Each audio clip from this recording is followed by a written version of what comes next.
সারাদিন বসে থাকছিস? হ্যাঁ, কেন তোমাকে সেদিন আমি বললাম না যে অফিসে একটা ঝামেলা চলছে, সেই বিষয়ে কথা বলার জন্য বসের বাসায় গিয়েছিলাম। তাই? কই আমি বের হওয়ার আগে তো সে কথা তুমি আমাকে বললে না। আমি বলবো কি করে? আমি কি জানতাম যে বসের বাসায় যেতে হবে? তার মানে তুমি জানতে না? তার মানে আমি যাবার পরে? হ্যাঁ, তুমি যাবার পরে আমার অফিস থেকে একজন কলিগ ফোন করেছিল, তারপর তাকে সাথে করে নিয়ে আমি বসের বাসায় গিয়েছিলাম। আরে কি আশ্চর্য, তুমি আমার ফোন কেন নিলে কেন? দেখি তোমার কোন বস ফোন করেছে। দেখো সুমি, দেখো সুমি, তুমি কিন্তু আমাকে সন্দেহ করছো, আমি কিন্তু সহ্য করব না। ফোনটা তুমি দিয়ে দাও সুমি, আমি বলছি তুমি আমাকে ফোনটা দিয়ে দাও। দিয়ে দেবো বলেছি তো। এর আগেও তোমাকে কে যেন ফোন করেছিল রাতের বেলায়, আমি কাছে থাকাতে ফোনটা তুমি রিসিভ করো না। দিচ্ছি। সুমি, তুমি ফোনটা দিয়ে দাও প্লিজ। আশ্চর্য।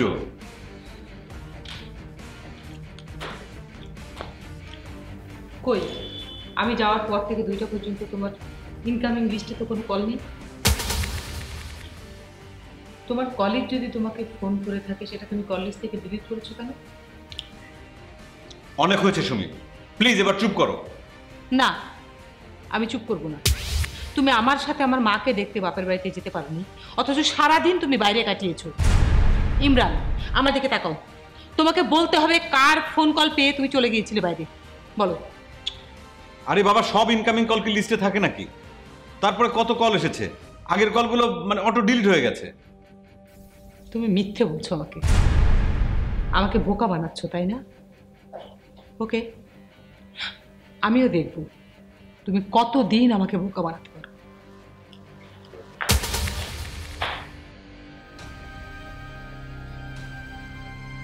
উফ, বাঁচা গেল। কিন্তু পুষ্পিতা যেভাবে আমাকে ফোন করতে শুরু করেছে, তাতে কতদিন বাঁচতে পারবো সেটাও তো বুঝতে পারছি না। না না, পুষ্পিতাকে আর সময় দেওয়া যাবে না। তাছাড়া আমি তো ওকে কোনো সাহায্য করতে পারছি না, শুধু শুধু সুমিকে একগাদা মিথ্যে কথা বলতে হচ্ছে। আমার আর ভালো লাগে না, একদম ভালো লাগে না। বৌমা সব কিছুতে বাড়াবাড়ি করে। আবার কি হলো? কি আবার হবে? ইমরান বসের বাড়িতে গিয়েছিল, সেটা বৌমা কিছুতেই বিশ্বাস করবে না। মা, এটা একান্তই ভাই আর ভাবির ব্যাপার, তোমার এখানে মাথা ঘামানোর কোনো দরকার নেই। নেই বললে তো আর হয় না, একই ঘরের মধ্যে থাকি। মায়ের সামনে ছেলেকে ওইভাবে কথা বললে কোন মায়ের ভালো লাগে বলতো? না লাগে না, কিন্তু সহ্য করতে হয়, কারণ বিয়ের পর ছেলেদের বউয়ের কাছ থেকেও কথা শুনতে হয়। শুনতে হয় সেটা আমিও জানি, কিন্তু তাই বলে এইভাবে সন্দেহ করবে? সুমি কিছুতেই বিশ্বাস করছে না যে ইমরান তার বসের বাড়িতে গিয়েছিল। আচ্ছা মা, প্লিজ এসব কথা বাদ দাও, আমার এগুলো শুনতে আর ভালো লাগছে। আর তোমাকে আমি একটা কথা বলবো। বল। তুমি বাবাকে আর এই ধরনের কথা বলবে না। কিভাবে কথা বলেছে তোর বাবার সাথে? কেন, ওই যে বললে না তুমি যে আলপনার বিষয়ে তার চিন্তা না করলেও চলবে, আগে যখন করেনি এখন আর চিন্তা করার দরকার নেই। কথাটা কি মিথ্যে বলেছি? যা সত্য তাই বলেছি। তাহলে কোনটা মিথ্যে মা? বাবা আমাদের ভালোবাসে সেটা মিথ্যে? বাবা আমাদের নিয়ে অনেক চিন্তা করে সেটা মিথ্যে? নাকি বাবা আমাদের জন্য প্রতি মাসে মাসে যে খরচ হয় সেই টাকাটা পাঠায় সেটা মিথ্যে? নাহিদ, দেখো মা, আমাদের লেখাপড়া শেখানোর জন্য তুমি অনেক কষ্ট করেছো, অনেক ছুটোছুটি করেছো। তার মানে এই নয় যে বাবা আমাদের ভালোবাসে না, আমাদের নিয়ে কোনো চিন্তা করে না। আমি কি বলেছি তোর বাবা তোদেরকে ভালোবাসে না, তোদেরকে নিয়ে চিন্তা করে না? আমি খারাপ কি বলেছি? এটাই তো সত্য যে তোর বাবা তোদের কোনো খোঁজ খবর নেয়নি। মা, বাবা যদি আমাদের খোঁজ খবর না রাখতো তাহলে প্রতি মাসে আমাদের জন্য টাকা পাঠাতো না, সুযোগ পেলেই আমাদেরকে দেখে যেত না। যখন মোবাইল ছিল না, প্রতি মাসে প্রতি সপ্তাহে তোমাকে চিঠি লিখতো না। ও বুঝেছি, তোদের জন্য আমি যা কিছু করেছি আসলে সবই ভুল করেছি। না মা, এটা ভুল না, তুমি ভুল করেছো আমি সেটা বলছি না। ভুল, নিশ্চয়ই ভুল, নাহলে তুই কি আজ আমাকে এইসব কথা বলতে পারতিস?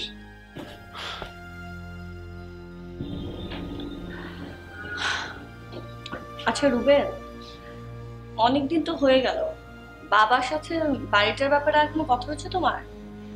না, বাবার সাথে আর এই বিষয় নিয়ে আমার কোনো আলাপ নেই। কেন আলাপ করনি কেন? এতগুলো টাকা, তাছাড়া কন্ট্রাক্টটা কতদূর আগালো সেটাও তো জানা দরকার।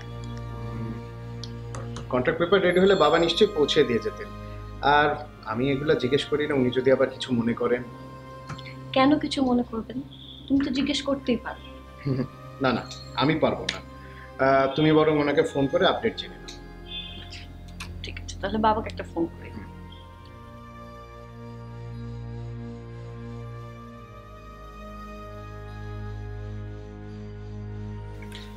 দেখো মা, আমি তোমাকে কষ্ট দেওয়ার জন্য কথাগুলো বলিনি। আচ্ছা, আমাদের ছেড়ে থাকতে বাবার যে কতটা কষ্ট হচ্ছে সেটা আমি এবার গ্রামে গিয়ে বুঝতে পেরেছি।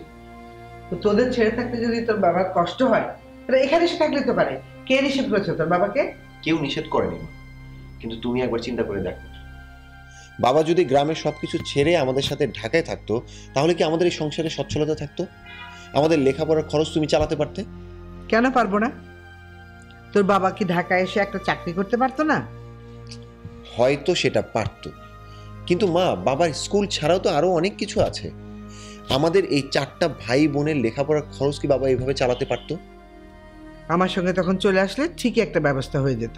না মা, আমার সেটা মনে হয় না। তাছাড়া বাবার উপর তো ফুপু, তার ছেলে মেয়ে, তাদের দায়িত্ব আছে। আসলে তোর বাবা তোর ফুপু আর ফুপুর ছেলে মেয়েদের জন্য আসে। তোদের সাথে তোর ফুপু আর ফুপুর ছেলে মেয়েদের তোর বাবা বেশি ভালোবাসে। মা, ব্যাপারটা তা না, তোমার এই ধারণাটাও কিন্তু ভুল। হ্যাঁ, আমার সবকিছুই এখন তোদের কাছে ভুল মনে হবে। প্লিজ মা, প্লিজ এইভাবে আর কথা বলো না। তুমি সিম্পলি ঠান্ডা মাথায় একবার চিন্তা করে দেখো, কোনো বাবা তার নিজের সন্তানকে রেখে তার বোনের সন্তানদেরকে কি বেশি ভালোবাসতে পারে? তোর বাবা ঠিকই পেরেছে। মা দেখো, আমি যতটুকু বুঝেছি, বাবা শুধুমাত্র আমাদের সুখ স্বাচ্ছন্দ্যের কথা চিন্তা করেই বাবা এই ঢাকা শহরে আসেন। আর এই ঢাকা শহর বাবার একেবারেই পছন্দ নয়, এটা একটা বড় বিষয়। তুই জানিস না তাই বলছিস? তোর বাবা তোর ফুপু আর তার ছেলে মেয়েদের কথা ভেবেই গ্রামে থেকে গেছে, আর কিছু না। সত্যি দারুণ। ওয়াও, বাংলা গ্রামের আসলে কোনো তুলনাই হয় না। চারিদিকে সবুজ আর সবুজ। কত বছর পরে যে আমি গ্রামে এলাম। Thanks Nahid, thank you very much. সত্যি আপনার অনেক ভালো লাগছে? ভীষণ ভীষণ ভালো লাগছে। সে ছোটবেলায় বাবা মার সাথে নানু বাড়িতে গিয়েছিলাম, কয়েকদিন ছিলাম ওখানে। জানেন নাহিদ, আমার নানু বাড়ির গ্রামটাও কিন্তু এইরকম। তাই নাকি? হ্যাঁ, রাস্তার দুপাশে গাছপালা, বাড়িঘর, বিস্তীর্ণ মাঠ। জানেন, আমার এখনো মনে আছে। একটা ব্যাপার কি জানেন, বাংলাদেশের সব গ্রাম প্রায় একই রকম, এরকম সবুজ, কৃষক, গরুর পাল, পুকুর ঘাট, একই রকম। আচ্ছা নাহিদ, আপনাদের বাড়িতে পুকুর আছে? আমাদের বাড়িতে পুকুর নেই, তবে আমাদের বাড়ির পাশেই একটা বড় খাল আছে, আপনি গেলেই দেখতে পাবেন। ওখানে কিন্তু আমি গোসল করব। ভয় পাবেন না, আমি সাঁতার জানি। অস্ট্রেলিয়ায় গিয়ে আমি সাঁতার শিখেছি। অস্ট্রেলিয়াতে গিয়ে? মানে আপনি বাঙালি মেয়ে হয়ে অস্ট্রেলিয়া গিয়ে সাঁতার শিখেছেন? হ্যাঁ, দারুণ। আশ্চর্য, কি করবো বলুন, বাবা আমাকে দেশে থাকতে সাঁতার শেখায়নি। এনিওয়ে, আপনি যতই হাসেন, আমি কিন্তু ওখানে গোসল করবই। ঠিক আছে, যদি গোসল করা যায় তাহলে আমি আপনাকে গোসল করতে দিব, কোনো আপত্তি নেই। গোসল করে গেলে মানে? আই মিন, খালে কি কেউ গোসল করে না? সেটা আমি জানি না। আচ্ছা নাহিদ, তিথি আমাদের সাথে গ্রামে আসতে চায়নি? আসলে আমি যে গ্রামে আসবো সেটা তিথি জানেই না। ও, তার মানে আপনি তিথিকে বলেননি?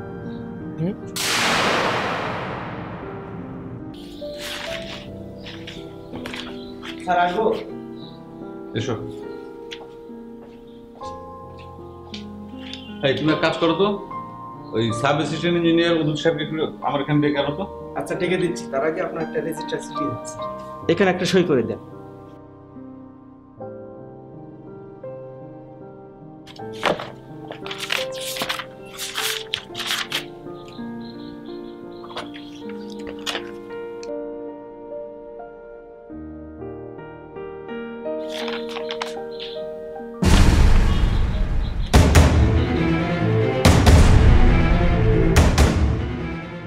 আচ্ছা ঠিক আছে, ওনাকে ডাকতে হবে না, তুমি যাও।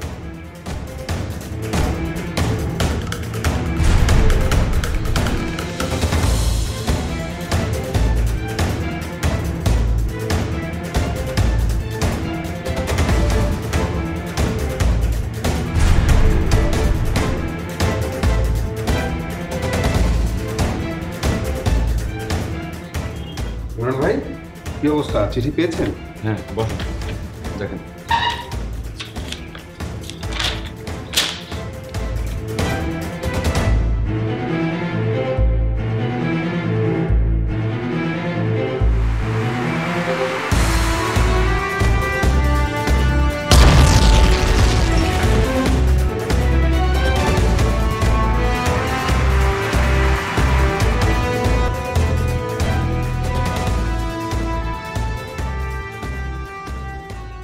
এখন কি হবে শফিক ভাই?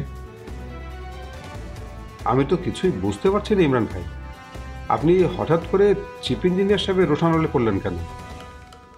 আমি নিশ্চিত কেউ আমার বিরুদ্ধে ষড়যন্ত্র করছে, আমাকে ফাঁসানোর চেষ্টা করছে। আমারও সেরকম ধারণা, কিন্তু সেই লোকটা কে? আমি জানি না শফিক ভাই, প্লিজ আপনি আমাকে এ ব্যাপারে একটু হেল্প করেন। তদন্ত কমিটি আমার কাছে কি জিজ্ঞাসা করবে, তাদের কাছে কি তথ্য প্রমাণ আছে, আমি কিছু অনুমান করতে পারছি না।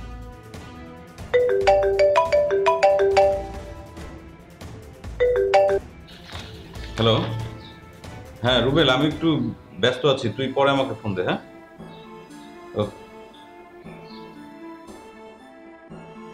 চিফ ইঞ্জিনিয়ার স্যারকে দায়িত্ব দিয়ে এক সদস্য বিশিষ্ট কমিটি গঠন করা হয়েছে।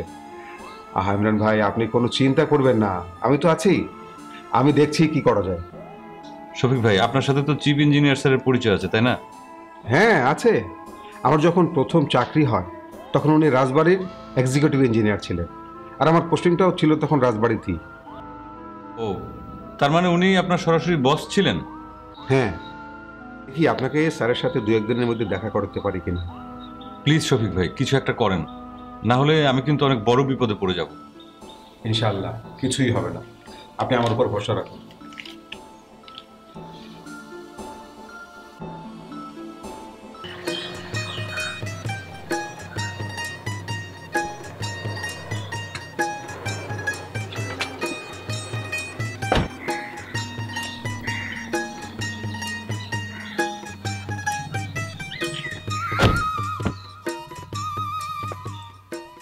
ওয়াও,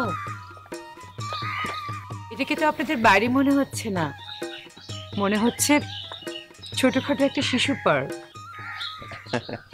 আরে নাহিদ, তুমি হঠাৎ গ্রামে চলে আসলো যে? ফুপু, এবার কোনো কাজে আসেনি, এবার বেড়াতে এসেছি। তোমরা সবাই কেমন আছো? হ্যাঁ বাবা, ভালো আছি। ভাবি ভালো আছে? আলপনারা সবাই ভালো আছে? সবাই ভালো আছে। ফুপু, শ্যামলী আমার বন্ধু। আসসালামু আলাইকুম ফুপু, ভালো আছেন আপনি? হ্যাঁ আছি, ভালো আছি। তুমি ভালো আছো? জি। ফুপু, বাবা বাড়িতে নেই? হ্যাঁ আছে তো, বড় ভাই ওনার ঘরেই আছে, কি জানি সব লেখালেখি করতেছে। ও আচ্ছা। চলো ভিতরে চলো, মা তুমি আসো। না ফুপু, আগে আমি আপনাদের বাড়ির চারপাশটা একটু ঘুরে দেখতে চাই। আসছো যখন তখন তো ঘুরে দেখবাই, আগে তোমাদের নাস্তার ব্যবস্থা করি। সামাদ, সামাদ, জি ফুপু। তাড়াতাড়ি গাছে উঠে কটা ডাব পায়রা নিয়ে যা। আচ্ছা, আমিও হনেই যাইতাছি। বড় ভাই, ও বড় ভাই, দেখে যান কেন আসছে। কে? হ্যাঁ, কে রে? থাক থাক থাক, বেঁচে থাকবে। আঙ্কেল, আমি শ্যামলী, নাহিদের বন্ধু। ও, এসো এসো, ভিতরে এসো। চলো বস। চলো ভিতরে চলো বাবা। ওকে ওকে সোহেল, এই নিয়ে তুই আর কোনো চিন্তা করিস না। মানে স্যার যেহেতু রাজি হয়েছে, ফুফু নিশ্চয় রাজি হবে। কিভাবে? আরে স্যারকে আমি বুঝাই বলবো তারপর স্যার ফুফুকে বুঝাই বললে ফুফু রাজি হবে, তারপর আমি ফুফুর কাছে মাপ চেয়ে নেব। বাইরে কিছুতেই কিছু হবে না। হবে না মানে? আরে হতেই হবে, বললাম তো, তুই কোনো টেনশন করিস না। আর শোন, আমরা একসাথে ব্যবসা করব, তুই তো জানিস স্যার আমাদের কতটা পছন্দ করে। মামার তো কোনো সমস্যা না, যা রাজি করাতে হবে মাকে। আরে তোর মাকে রাজি করবে স্যার, দাঁড়া আমি একবার স্যারের সাথে কথা বলি, দেখবি ফুফু ঠিকই রাজি হয়ে যাবে।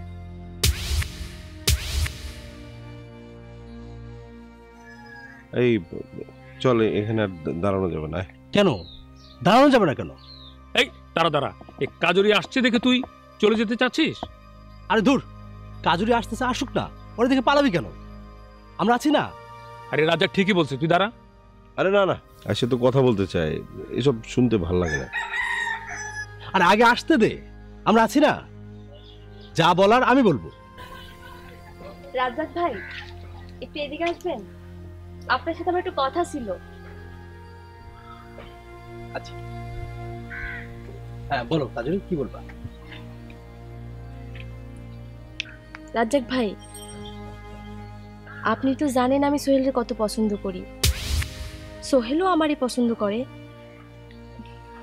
সোহেল তোমাকে পছন্দ করে মানে? সোহেল কি তোমাকে বলছে যে ও তোমাকে ভালোবাসে? দেখো কাজুরি, সোহেল তোমাকে কোনোদিনও বিয়ে করবে না, আর তাছাড়া ও তোমাকে নিয়ে এসব ভাবেই না। সো থাক, আমি বুঝে গেছি আপনি আমার পক্ষে কথা বলবেন না, আপনি সোহেলের পক্ষেই কথা বলবেন। কিন্তু একটা কথা শুনে রাখেন, আমিও সোহেলরে ছাড়া কাউকে বিয়ে করব না।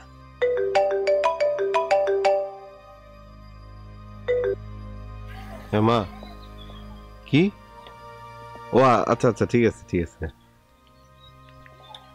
রাজ্জাক চল, মা ফোন করছিল, নাহিদ ভাই নাকি এক মেয়েকে নিয়ে বাড়িতে আসতেছে। হ্যাঁ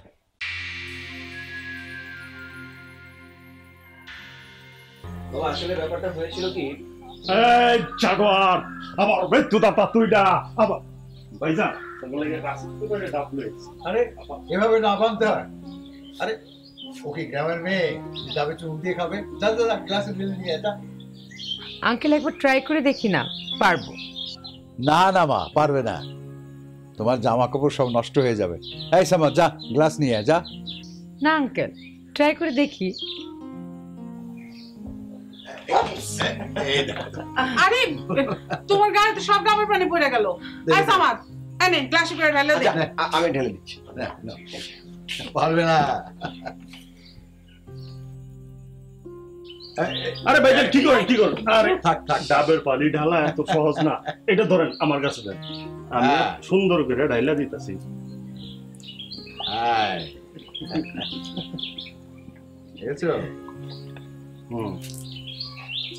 তাও একটু বললো ভাইজান, বাবা একটু ধরেন। Thank you. এবার আরাম করে খাও, ডাবের পানিটা খুব মিষ্টি।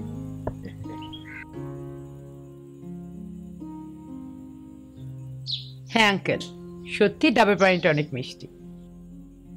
আচ্ছা মা, তুমি আর নাহিদ কি একসঙ্গে লেখাপড়া করতে?